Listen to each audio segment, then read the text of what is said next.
And it was just one of those. You do have to. There's sometimes some bluffing, some strong bluffing. You just sort of put, this is our best and final offer. You're not getting anything more. We're not going to offer it a closing date, so take it or leave it. Being in the south of France is obviously a factor, and also the opportunity to go and obviously learn a new culture, learn a new language was a big point. I was walking off the pitch. I knew that was me done, and then it's sort of officially a lonely moment in the change room by myself. A few tears certainly, knowing that it was all over. It just gives you that time. As I say, money equals sort of time. And it gives you that time to really make an educated decision and work out what you really want to do. It's those guys that then get to the end of their career at 35 with 2 kids and go, shit, what am I going to do now?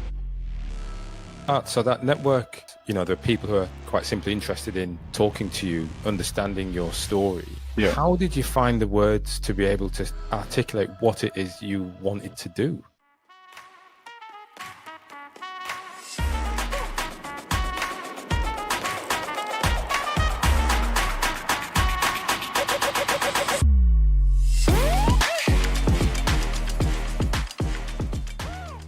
Andrew, welcome to the show. Thank you very much for having me, Ryan. Pleasure to be here. Well, I'm glad to have you here as well. And I tell you what I do like is your, I guess, area now in property for me has been quite interesting. As I came out of football, I did find myself at HSBC looking after their sort of mortgage proposition globally, looking at their mortgage proposition. So I've always got a little soft spot for those in property as well. Good stuff. Good to hear. Yeah, and so look, today I'd love to sort of delve into your story. Those who are listening really are here to, I guess, understand from your perspective what it's like to transition from being a player to that life after sport, and really sort of break down some of the steps and perhaps points of advice that you might give to them so that they can take something forward for themselves after this conversation. Good stuff. Yeah. Well, look, Andy, for those who don't know who you are, just tell us, what is it that you're up to today? So I'm Andy Cramond. I am a residential property broker here in Edinburgh, back in my hometown, or home city. I basically help people in all aspects of residential property. I do have a focus on helping pro athletes invest and prepare for, as you said, prepare for financial security for life after sport. But the sort of day-to-day, all aspects of residential property, that's buying and selling, helping people sell their homes open market, off market, helping people purchase properties, aiding them as a buying agent as well. So that's buying the new family home, buying holiday homes, buying investment properties. As I say, all sort of aspects of residential property. Yeah, that's good. And I suppose for many listening, it's one of those where before you have a place, you've no idea what goes into buying. No. Buying a property. And it's often a lot more complex than we think. It is, and that's something funny. It's what I was actually saying that this morning in a meeting. Nobody would really ever consider selling a property without an agent. But nobody in the UK anyway considers buying a property with the aid of an agent. It's very sort of common practice in the States, in America, in Dubai, the sort of realtor model, and that's sort of something that we're trying to introduce into Scotland and potentially UK wide. Yeah, what as you're chatting about that with your colleagues, why do you think that is? I don't know. I think there's obviously or from the outset, it appears as if there's an extra cost. There is. Obviously, we will charge a fee for the services. But I think with sort of past clients, what they've realised is we're actually saving them money. When it comes to negotiating purchase prices, we have the contacts and relationships with sort of all the other agents where we can find these good deals for our clients. And how it works in Scotland, if you're buying a property on the open market, the seller can set, I think, the closing date. And basically that's a blind bidding process. It might be Friday at 12 o'clock, and if there's 5 interested parties, you just have to put your best offer in.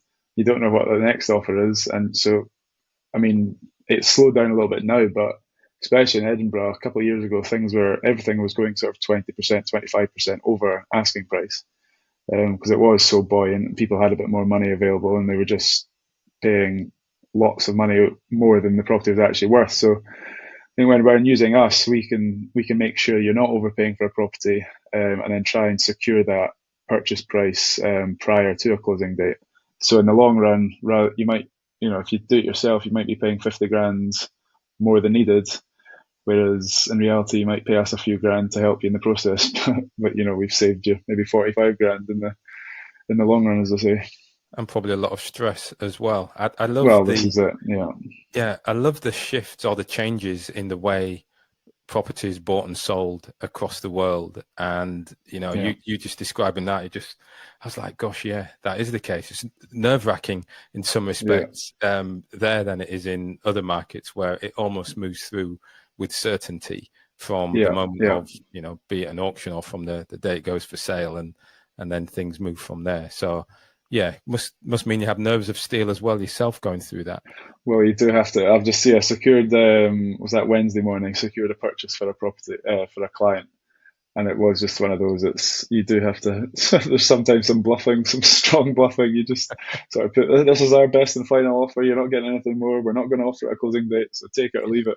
Yeah, Well, this one came off, but yeah, I yeah, guess the experience of doing that a few times, you build that confidence in being able to do it, and then being that part removed from the emotion of the mm, buying the new family home. Yeah, you can do that with a bit more confidence. Whereas if you're buying it for yourself, you just got, God, I want to secure this place, so yeah. let's just pay X amount more just to make sure we get it. Yeah, you use the word bluffing, but I'd also say that that word often is used in a sense where it's actually gut instinct, and it's just playing off what is essentially gut instinct. I suppose is that condensed experience all in Yeah, one instant where you're going, well, actually, boom, this is what we're going to do, and that's no, what you're that's what you would bring to it. exactly. You're quite right. You can get from the conversations you have with the selling agent. Obviously, once you've had enough of them, you can pick up on little nuggets of information which they've maybe showed their hand a little bit. So then, yeah, you take them on board, and as you say, that goes into a gut feeling. And I was quite confident putting that offer in. I was quite confident it was going to get accepted. Yeah, as you say, due to this sort of relationship with the selling agent and the previous conversations we had been having. And so was that something you had intentionally gone to as a rugby player? I mean, even before becoming rugby, was property somewhere where you'd had this interest? Not necessarily, no.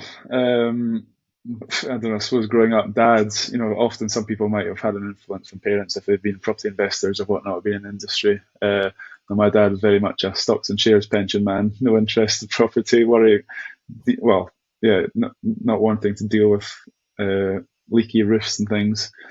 So no, I don't know how it really first came about. My sort of interest. I think it's quite natural. A lot of rugby players do, or sports people probably do invest in property, as it is, if you're earning decent money at a young age, it's good to obviously put some away.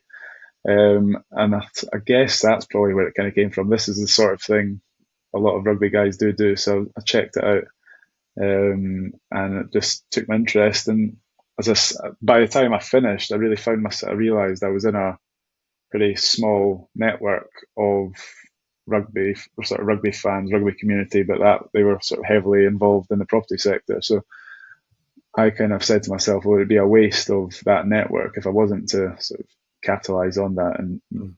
make use of it.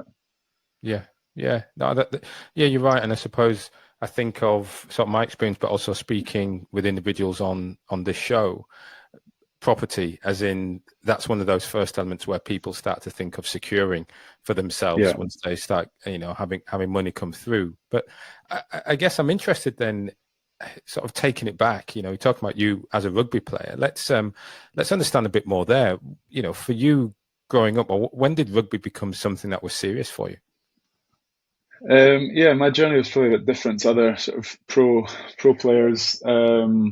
Growing up in Edinburgh, again with rugby, maybe predominantly sort of private schools. Most of the players come out of private schools. I was just at state school. Never really thought I was going to be a pro. Just plodded along, selected for the Scotland under 20 stuff, the age grade things. And I guess at that point, I kind of thought, right, I could give this a shot. I probably got a chance here. So yeah, just worked hard those sort of 2 years through the under 20s programs, and then got offered an opportunity to go out to France. I had an offer at Glasgow. There's the two clubs in Scotland, Edinburgh, Glasgow. So I kind of had a choice between going to Toulon in France or Glasgow. So I chose to take the leap and go out to France. Well, look, knowing the beauty of the cities and the environments, you've got one that's harsh and beautiful up north, and one that has a little bit more sunshine that goes with it. But what was it that influenced your decision? Well, I guess at the time, Toulon were 2 times European champions. They were basically the Real Madrid of rugby at that point, all the world superstars making up that team. So that was certainly a factor, getting a chance to go and train and play with those, all the sort of the heroes growing up, the guys you watched on TV your whole life. Yeah, living in the south of France is obviously a factor, and also the opportunity to go and obviously learn a new culture, learn a new language was a big point. I remember sort of thinking, sign a 2-year contract, and maybe a little bit of lacking confidence in myself, maybe self-confidence, but I just thought, even if I go over here and it doesn't work out, at least I've learned a new language and I'll be able to come back with another skill set. Yeah. So then, when you were there, how easy was it for you to settle and I guess get on with rugby? Yeah, pretty easy. So it was touched on. Sort of the team was made up of these world superstars. So that was a lot of guys from Australia, New Zealand, South Africa. A couple of English guys are in the team. So in terms of going over there and not being able to speak an awful lot of French, that was fine because there's a lot of other sort of Anglophone, that's what they call them, all the English speaking countries. A lot of guys that were looking after me, and they really were willing to sort of look after me. I was looked after very, very well by some of the guys, taken under the wing, given some experiences that I would never have been able to sort of experience myself. So yeah, made to feel very welcome. The club themselves, they do all you can to sort of help you. They found a place to live and things, organised French lessons, all these little extra things off the field, which then allows you to just focus on the pitch once you're at the club. Yeah. So given you didn't expect to become a professional rugby player, up until that age of 18 or indeed during that 2-year period in the Scotland setup, what were you aiming for? What were you working towards? Well, yeah, initially I was at university. I was in mechanical and offshore engineering. Plan was to sort of go off and be an offshore drilling engineer, make my millions that way. And then, as I say, sort of maybe after that first year of 20s, I was consistently playing. I was playing lots of minutes, and I thought, God, so I could actually do something here if I get my head down. So head down, working sort of full-time training while I was at university, not getting paid for it like sort of the other guys that were associated with clubs. But that's just, there was a little group of, there was 3 of us. I moved back down to Edinburgh to do this, and the 3 of us basically for 6 months just trained full-time together. With that, with hope, fingers crossed, that contract does come of it at the end of the season. Fortunately it did. And so with that move to France, did it mean you put on hold or stopped that university education? Yes, I did. I just left the university at that point. With engineering, it's obviously quite a practical, hands-on course. You're in the workshop and things, so that wasn't really an option to keep that going, even as sort of at a distance learning. I did. So for those first 3 years when I was at Toulon, my sort of educational side of life was just learning French. I did French lessons and passed some French, worked towards some French exams and got that language qualification. And then once I'd settled in a little bit, I did pick up some studies again. Right. Well, I'm curious about that. Settled. So learning French, learning that language, that was something that you did whilst playing. So were you full time when you were in Toulon? Yeah. Well, so my initial contract was an academy contract. and actually what they do in France, which is unlike what they do here, it's technically a part-time contract on Yeah. paper. You are training obviously for full hours that everybody else does, but that's sort of contractually so that you have to do some education on the side. So that is something that's in the contracts in France that you have to be doing education on the side. So the local guys will be at university maybe doing some sports coaching or sports degrees, and the foreign guys would do the French language. Yeah. And so how was your, from a rugby perspective, I'm always fascinated about that, I guess, sporting transition that happens from amateur part-time in the academy going towards, the first team or full grade. How did you find that sporting transition? It was funny actually. So obviously, as I sort of touched on, signing for the 2 times European champions, having been playing, Aberdeen Grammar was my club up in Scotland, up in Aberdeen. It's an amateur team, and I was actually. I remember my first training session in the morning. I was actually quite surprised at how low the skill level was, and the facilities at the time at Toulon, actually in particular the facilities at Toulon. So, we were, the gym was in a tent. The physio room was in a porta cabin, and the changing rooms were pretty basic. That has now all been developed. Now they've got a lovely facility now, but at that time, all the money was spent on the players, not myself. So the other superstars, and not much money was put into infrastructure. So we almost had better facilities in the amateur clubs back here than we did it in Toulon initially. But then that probably helped the transition. It wasn't like you were going into an ultra high performance environment, which might have been a bit daunting. Maybe, I've never really thought of that, but that maybe did help sort of ease me into it. Yeah. And how was that your French experience then? Once you were in France and were playing with Toulon and moving, did you get this sense of, well, this is it now. This is, I'm going to be making my salary. On I go. I'll be playing for Scotland at the World Cup eventually, and this is it. Was to what extent had your mind changed towards I'm a pro rugby player and off I go? Yeah. No, well, that was it after sort of maybe I arrived with a bit of lack of self-confidence. But after that first year, I played a few times in the top 14 with the first team in my first season. And that gave me a huge amount of confidence to say, no, I deserve to be here, I belong here, and I can really make something of this. In terms of and then also just realizing that probably my future probably is going to be in France. There's 30 pro clubs in France, so there's 2 in Scotland. So odds are a bit better you find a club in France rather than back home. Yeah, and well, how was it for you? How long did you get to play, and where did you get to go? So I was 8 years in total playing in France. I was, as I said, 3 years down in Toulon. I then sort of in and out of the first team, played a few times with the first team, but as a young guy, obviously in search of a bit more first team rugby, I dropped down the division and went up to a team called Van, who are in the second division. They're in Brittany in the northwest. And they were a newly promoted team into sort of the professional leagues, and had a great time there.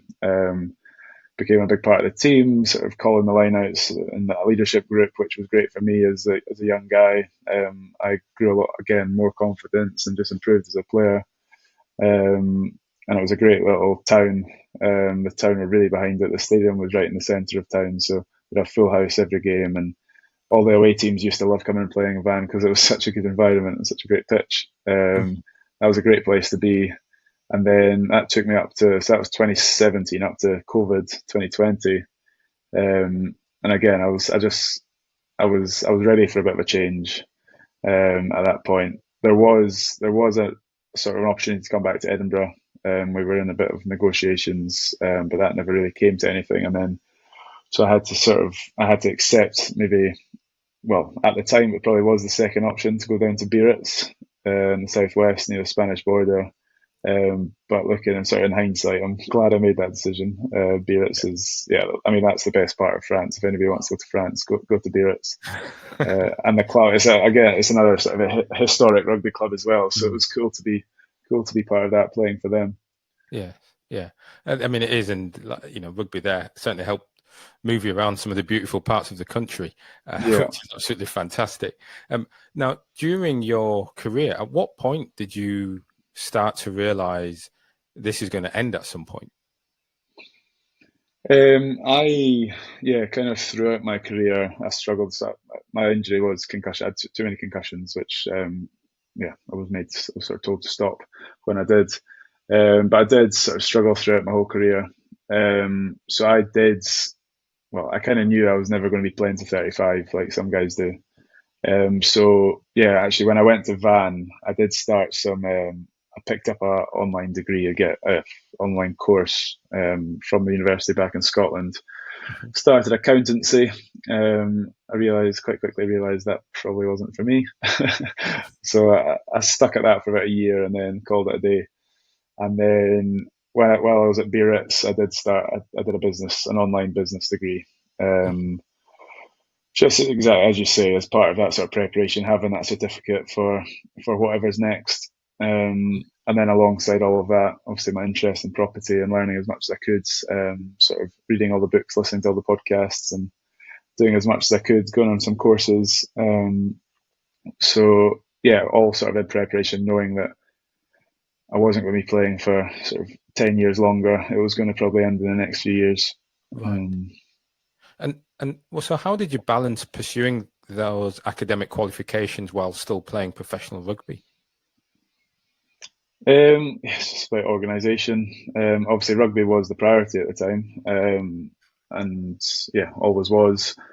So you've got your training comes first, and then you've got obviously analysis. And when you're sort of involved in the line out and that sort of leadership group, there is a lot of homework to do back home, a lot of online analysis of the other teams, and so yeah, that would come first. Coffees with the boys might have been next, and then yeah, well, had to find some time for the study, but just made it work.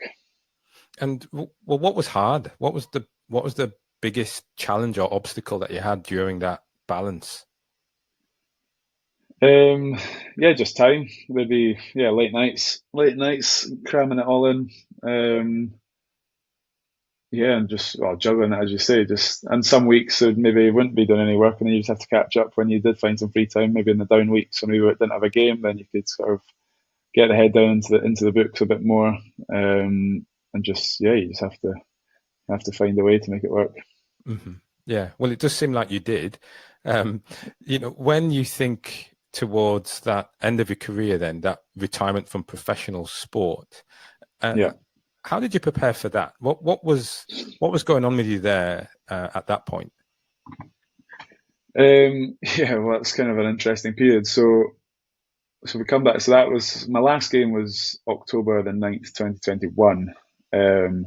So if we go back to the end of the previous season, we were with Biarritz. We were in the second division, and we actually got promoted that end of that season. So that was probably the peak of my career, the proudest moment of my career. But then, sort of in that pre-season, I was speaking to the doctors and things. At the end of the season, I'd had some troubles with my concussions, and chatting away to the doctors throughout that pre-season, the off-season, and they basically said to me that if you get another one before Christmas, he said you can restart the season in the top 14, but if you do get another one before Christmas, then it's I'll call it. It's done.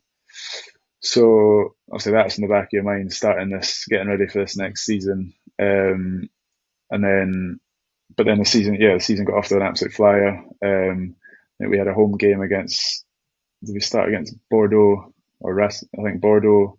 We beat Bordeaux at home. We're just the newbies in the league, and for the last 10 years, the team that gets promoted just yo-yos straight back down. It's a tough jump to make, and then we beat Bordeaux in the first at home in the first game. We did go away and we lost away, but we played all right. And then we had Racing, again, one of the big teams. We had them at home the third week, and we beat them as well. And we're going to win the league. We're going to win the league. And then, well, things got a bit more difficult after that. But then, come October, that was what, round 6, I think. Playing Leon, going for a tackle and get head on head, and that was it. Doctor made the call. Well, I knew I was walking off the pitch. I knew that was me done. And then it sort of officially got called by the doctors. So that was a tough moment. Yeah, a bit of a lonely moment in the change room by myself. A few tears certainly, knowing that it was all over. But yeah, just I think I don't know. Yeah, I don't know if this is really answering your question. I think what did help me in that, like, once I got over that initial emotion, I just bought a house in around that time, and we'd started a renovation project, and that really gave me something. While I was having some time away from the club, that gave me something, a focus outside of rugby, which probably helped me not really think about the rugby too much. Because there was a lot of work to be done in the house, so then I was busy there, and I just didn't have time to think about rugby. And then probably fortunate I wasn't having to go into training because I had to get the house done. So I think that probably did help me in my transition, just having that focus outside of rugby. Yeah. Well, to what extent was that then the inspiration to move into property? Because, obviously for you, the end of your career wasn't as planned, and No. there was a huge amount of disappointment that you'd have had at that point. What then inspired you? Or, in fact, what did you do next? So once you're doing the property, you must starting to think, well, what am I going to do? I'll stop getting paid. I'm going to have to do something. Yeah. Talk us through that process for you. Well, I guess just a slight step back. When we bought the house, that was kind of, I knew when I signed my contract down in Biarritz, I knew that, or before it was even Biarritz, I decided wherever I go next, I'm buying a place, and I'm doing a renovation on it as part of kind of preparing a bit of a cash pot to help with that transition whenever it came, and give me that experience. I knew it was property I wanted to do, so I needed to start getting my hands dirty. So we bought that house, renovated it up, and then sold it, which gave us a good pot of money. We made that was a good deal we found. Gave us a good little pot of money, which really helped with that transition. I didn't need to rush into a job that I didn't want to do because I had that bit of money in the bank. Was that you bought the property with the intention of, I guess, upgrading it and selling it? Yeah. We did live in it in the short term, but the idea was always we were building it. We bought it. It was somebody died in it. We were adding as much value as we could, knowing that increased capital, the equity that we put into the property, we could release as and when. Okay. How did you find out about doing that type of project? YouTube. Well, that's where it started. Over the previous years, that's it. It was, maybe I don't know if that's when I first came across it. It was in a YouTube video, and then I would read the books, listen to the podcast.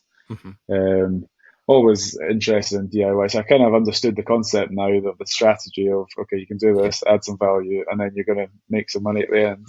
And then practically, I was always keen on the DIY. I was quite handy myself. So got involved. Okay. Well, it does sound like you probably would have struggled had you been playing rugby to put in your own sweat and labour. Well, that's it. Yeah. Had you been playing, it would have just been done differently. I would have just paid someone to do more of the work. Yeah. So actually, it gave you a good hands-on experience of. Well, exactly, and I think and that's key when it's I'm doing what I'm doing now. If I'm advising clients, I can't advise a client to do something that I've not done myself. So exactly, it was part of building that experience. Yeah. And so what happened next? Property. Well, we stayed in France. I finished there October 21. We stayed in France for another year, finishing off the house, just enjoy, and then that sort of comes around to the start of summer. This time of year, and there was no point going back to Edinburgh now. We may as well enjoy the summer here. So we did that, and then it got to about October time, and we thought, right, I was getting a bit bored. I was sitting around sort of wasting time. I said, right, we need to go and get moving into this next chapter. So that was actually quite a quick decision. I remember there was one Wednesday afternoon. I think I just got very frustrated myself. I was sitting, sort of just felt I was sitting on my hands, not doing anything. And I just said to my now wife, I just said, right, we're going. We booked a ticket on the Saturday for the crossing, and then we packed up the car and drove home. And then obviously a few back and forth, but back down to the house. But no, we were moved that October 22. We've sort of moved home. Wow. And what was the plan? To get into property, yeah, use my network. Initially, sort of started, doing just hitting up some guys, doing a bit of work experience with some of the surveyors and other guys in the property industry that I was close with. So when you say network, what does that mean? Yeah. What do you mean by network? Because you've just been a rugby player in France. So yeah, talk to me about the meaning of network there. Well, okay. Well, that is, I suppose, something for all pro athletes and something I don't think we really understand, and probably we take it for granted that people out there in the business world do want to get involved with sports people and do. And you've got to understand there's probably a bit of a limited period as well once you finish, that your stock's still quite high and people are interested in helping you. So yeah, you do need to sort of jump at the opportunity, but yeah, you find people are willing to reach out and help you. Everybody loves sort of people in sports, so they want to hear your stories, and it's a little bit different. And in the sort of corporate worlds, I know there's programs with like BlackRock and some of these big corporate companies that do target pro athletes for the skill set that we have. As I say again, taking it for granted. All your teamwork and your communication, your ability to take feedback, but it is just day-to-day things for a sports person that's very valuable in the office space. So again, I didn't really have a plan, but I knew I was confident I would work something out, hoping it would be in property, but I knew I could have the opportunity to go into sort of an office environment as well, and if needed be. But then back to having this sort of the property that we had built up and sold off gave us that time. Yeah, basically, money gives you time. That's sort of the key factor, and I didn't have to jump into something I wasn't really 100% interested in. And it took me about a year to sort of work out exactly what I was doing. October 22 round to summer 23 when I sort of got started in what I'm doing now. And what was that start? So that network for you, you've described as, there are people who are quite simply interested in talking to you, understanding your story. Yeah. How did you find the words to be able to articulate what it is you wanted to do? Probably took some time October to the summer. It probably did take me some time to work out exactly what I was wanting to do. Lots of conversations, lots of coffees. There's a few sort of ex-teammates I'd been playing with, so I told them, what are you doing after? I was like, not quite sure, but interested in property. And there was this one name that kept coming up, John Cox, who's the owner of the company I'm working alongside now. And it was, you should go speak to John. You should go speak to John. And it was on the third time that someone said it. I said, right, I should go speak to John. So we got a coffee and just kind of took it from there. And he's an ex-rugby player as well. He's an ex-pro. He played a bit of time in France. A lot in common. Mm-hmm. And we just sort of, my ideas of what I was wanting to do, providing this investment management service for property investors, helping them build their portfolios, is something that they were already doing. So we were very well aligned, and just sort of took it from there. Yeah, so that network, it sounds like, lots of coffees, lots of conversations. Yeah. And through those conversations and coffees, that kind of solidified an idea or feeling into something that, was actually a need, right? It was a business. Yeah. It was something that was viable. Definitely. And as part of those conversations, I did explore the sort of the corporate side of things, financial services, And I kind of thought, I can't see myself sitting behind a desk 9 to 5 in a big office. So, but then that's it. It's the importance of going out and having those conversations, and then being able to rule out things that you maybe aren't interested in, Yeah. and solidifying that it is property I want to do. Right, I need to make this work. I'm going to make this work. Mm-hmm. So yeah, I mean, advice to anybody else, it would just be going out and meeting as many people as possible, taking advantage of the sort of open hands that you will be warmly received. Ask for help. I think people in general do want to help. Yeah. Yes. Yeah. And, I think the way I look at it is people often do want to help when they know how to help. And often that challenge is, whilst you can sit down with someone to say, yeah, please help. And they'll say, great, how can I help? And unless you can come back with a bit of, well, this is where I want to be, this is what I want to do, this is the environment that I want to find myself in, people are helpless to help. They just can't do it. Of course. No, and I had some of those conversations. I did. There's one guy in particular here in Edinburgh in the property industry, a certain sector, and that was it. He's an ex-player, so it was, a lot of comments. Someone had introduced us, and that was it. It kind of got to the end. He was like, "Well, I don't really know how I can help you," but then it was a case of, he'd introduced me to some others and some others, and but no, you're quite right. At a certain point, you need to decide, right, what am I actually wanting to ask them? What am I actually wanting help with? So as part of your transition then, what has been the hardest part for you?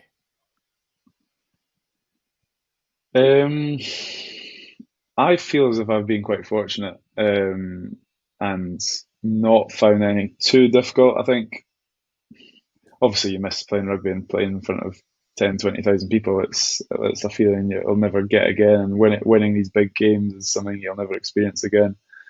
Inside that changing room as a player, you might get into the changing room again, but it's not going to be the same feeling. That is the biggest thing that you miss. I don't necessarily, when you watch the Six Nations, you watch these games now and see the big collisions, and not necessarily missing much of that.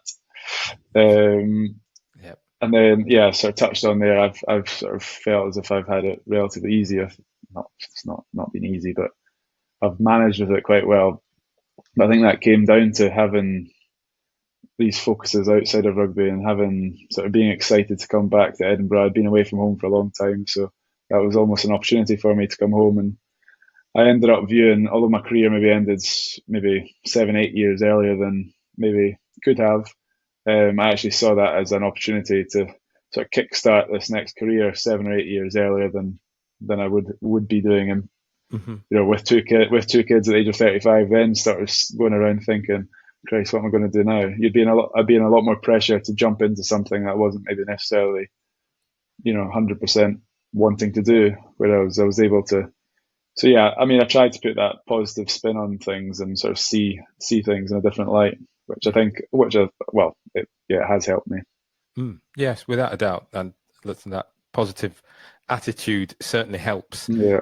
So when you think of your transition, and if you describe it as a success, and hopefully it's one that's going to be sustained, when you look at your peers or those who may be in the game at the moment, what are some of the common sort of pitfalls you see for them when it comes to preparing for what comes next? Yeah, well, I think the main thing is just guys it's bloody hard, because to be the best rugby player or the best sports person you can be, you need to spend as much time training and analysing and recovering from that and focusing on that. And by doing that, you earn the most amount of money you can for your next contract and whatnot. So, but it is those guys probably that are fully focused on the sport and aren't thinking at all about investments or education, or it's those guys that then get to the end of their career at 35 with 2 kids and go, shit, what am I going to do now? So the thing about sport is, when you speak to those types of players today, how do you help them? How do you help them to, I know it's from a property perspective, but how do you help them to create the space to think beyond tomorrow's training? Talk about my own sort of experiences and what I was able to do. And I mean, I'm only one of many people that have transitioned. But yeah, themes are probably quite common. Is that it's important to have a focus outside of the pitch. And the thing is that actually, again, a lot of people say it as well. When you're not fully focused on rugby, is when you're actually playing your best sport, because you're not overthinking things and you're not.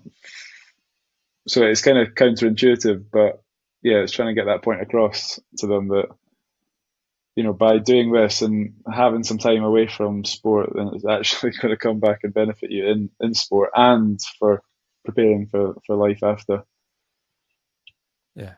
When you think then of your rugby days, what are the skills or attributes that you learned as a rugby player that are Hmm. supporting you and making you successful today?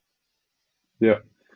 I think the main thing is, and another factor maybe we didn't touch on earlier, the sort of property industry is obviously a very sort of face-to-face, personable, human industry. And that was one of the other factors why I wanted to do it. And because that's what I like doing. I like speaking to people. Throughout my career, yeah, played with guys, as I said, sort of New Zealand, Australia, South Africa, the guys from Fiji, from Samoa, the Pacific Islands, from Georgia, from Ireland, from Spain, from Portugal, France. Well, France, obviously. So yeah, I kind of call myself a social chameleon. Mm. And then also the guys from all different sort of maybe social standings and backgrounds, and I just get along with sort of everyone. Like that would be the main thing, is that yeah, my ability to get on with everyone and sort of find something in common, find a point of yeah, having something in common with people, and then just being able to get along with them. That's probably the main thing I've taken out of it, which does really help in this industry. So if you can get close and friendly with your clients, then make them feel at ease and sort of provide then that top service on top of it. It's a good combination. Yes, it is. You're talking there about that communication, and we touched on it earlier, but you communicate naturally within a team environment because, especially as a leader, but because Yeah, you need to work together, work cohesively as a team, yeah, and communicate yeah, pretty much every step. And it's planned yeah. with that moment of creativity. Hi, it's Ryan Gonsalves here. Thanks for tuning in today. I just want to take a moment to ask you an important favor. To help grow this channel, one thing will do that above more than anything else. Please hit that subscribe button. By hitting that subscribe button, you help me to grow the channel, allowing me to create more tailored content, improving the quality, and also to develop additional services such as the workshops, one-on-one sessions specifically designed to support elite athletes in that difficult transition to that career beyond sport.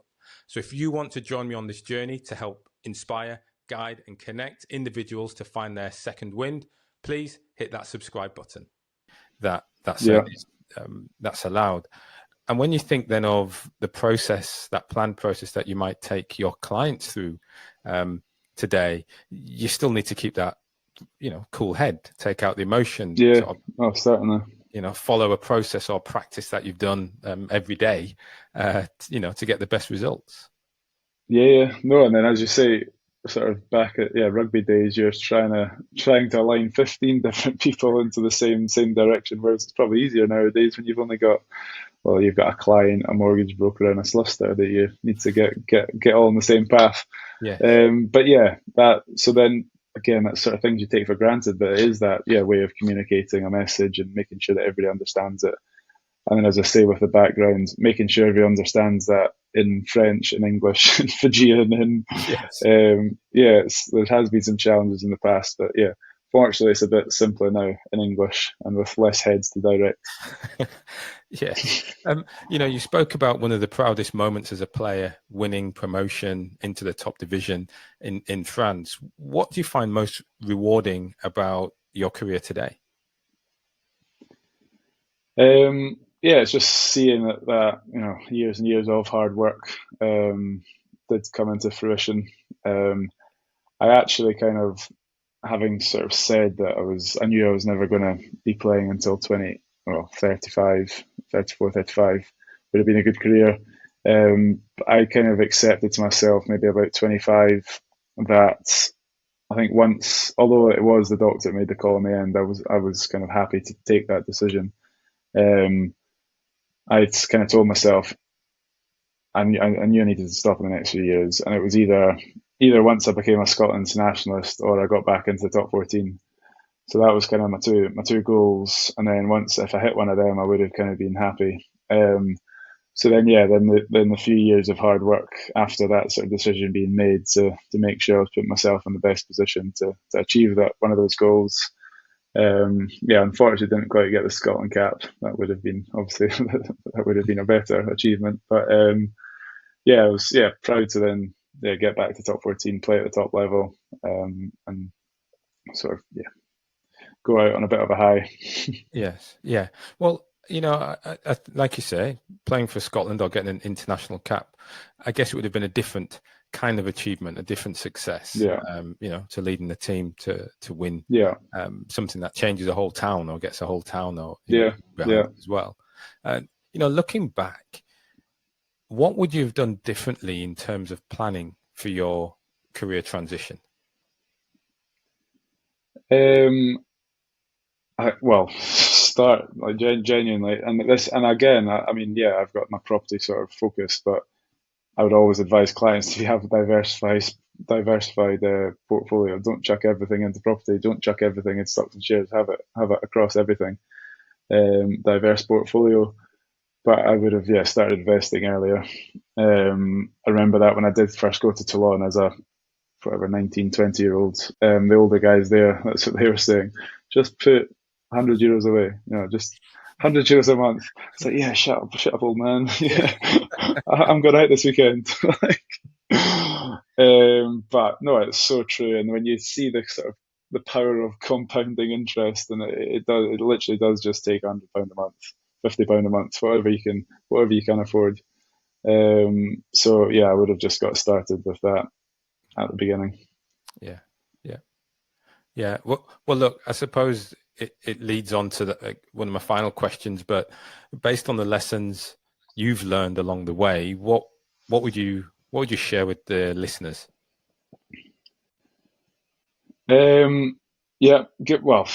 Just prepare yourself. I know just from my personal experience, it was that investment in that property at the right time, which really helped me, and it gave me that freedom of time for that transition process. And that's sort of my main point of advice, is just try and create some financial security in whichever way you do, which then makes the decisions easier. You're not going to force yourself into the decision you don't want to make because you have to. If having those investments it just gives you that time. As I say, money equals sort of time, and it gives you that time to really make an educated decision and work out what you really want to do. Get investing, and as I say, it's not just property. Just get into it all. That 50 to 100 euros, as the old men were saying. Exactly. Exactly. Well, no, I think that's wonderful. I mean, what you've spoken about there is, and the way you phrased it is that bit of money can give you time. It can give you time to get some clarity in, what you can do, what you want to do. And, for you, it was, building that network and, connecting with people in that network helped you to realize those ideas in your head of, well, I'd love to just do this. You started to realize how actually that's a viable business. That is a role that you can have out there. Yeah, no, 100%. Yeah. So look, I've loved the conversation. I'm sure the listeners would also like to, perhaps take on board some of that advice. What's a good way to get in touch with you or follow your story? Yeah, I'm across all the socials, but LinkedIn probably mainly, just Andy Cramond, or Instagram. So the business Instagram would be Cramond Property Broker. And certainly happy to chat with anyone. When I transitioned, I had sort of ex-players and things always reaching out and offering to have a chat if needed. So I'd be more than happy to help anybody or have a chat with anybody that's going through a transition or considering maybe you know, at the end of the career and considering maybe stopping and trying something new, be happy to help out in any way I can. Wonderful. Andy, thanks for sharing your story today. Really appreciate your time. Thank you very much for having me. It was good fun.